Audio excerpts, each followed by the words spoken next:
Hello friends, இன்னைக்கு நம்ம செய்ய போகிறது மணி கொழுக்கட்டை அல்லது உப்பு கொழுக்கட்டை.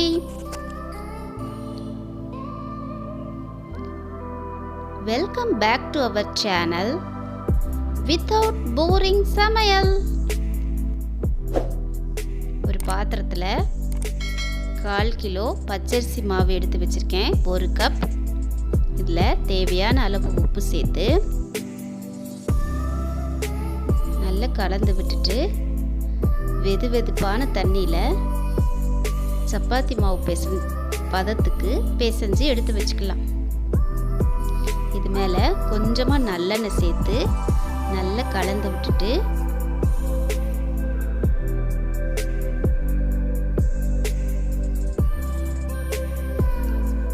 கொஞ்சம் கொஞ்சமாக எடுத்து இந்த மாதிரி சின்ன சின்ன உருண்டைங்களாக உருட்டி வச்சுக்கலாம். இந்த மாதிரி உருட்டி எடுத்து வச்சு ஒரு இட்லி தட்டில் வச்சு நல்லா வேக வச்சு எடுத்து வச்சுக்கலாம்.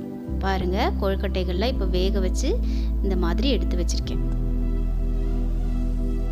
இப்போ அடுப்பில் ஒரு பாத்திரம் வச்சு அதில் 3 டேபிள் ஸ்பூன் நல்லெண்ணெய் சேர்த்துருக்கேன். நல்லெண்ணெய் நல்ல சூடாகட்டும். இதில் 1 ஸ்பூன் கடுகு உளுந்த பருப்பு சேர்த்துருக்கேன்.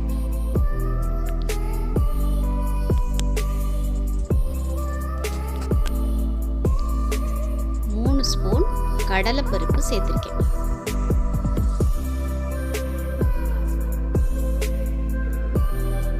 கொஞ்சமாக கருவேப்பிலை சேர்த்துக்கலாம். கடலைப்பருப்போடு சாப்பிட்றப்போ அது வாயில் கடிப்படுறப்போ நல்ல கிரன்ச்சியாக இருக்கும். பருப்புகளில் நல்லா பொரிஞ்ச பின்னால்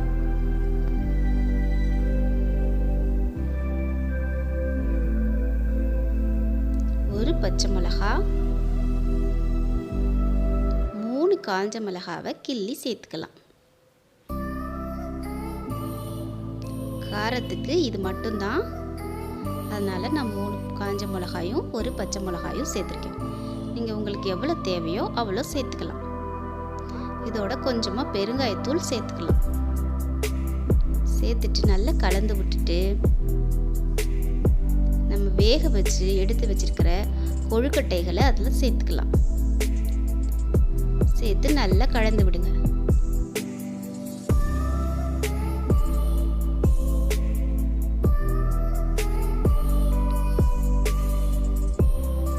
தேவையான அளவு உப்பு சேர்த்துக்கலாம்.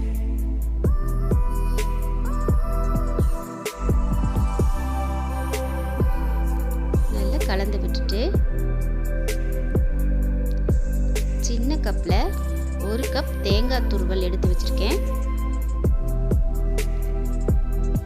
அதை இதோட சேர்த்துக்கலாம்.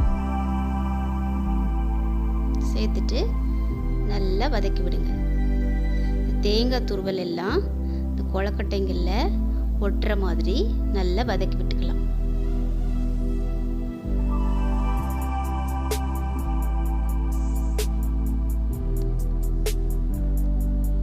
இப்போ இது மேலே கொத்தமல்லி தழைகளை தூவி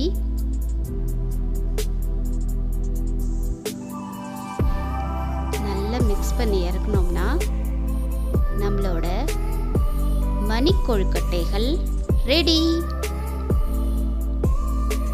குழந்தைங்கள்லாம் ரொம்ப விரும்பி சாப்பிடுவாங்க. இந்த டிஷ்ஷை நீங்களும் ரசித்து சமைங்க, ருசித்து சாப்பிடுங்க.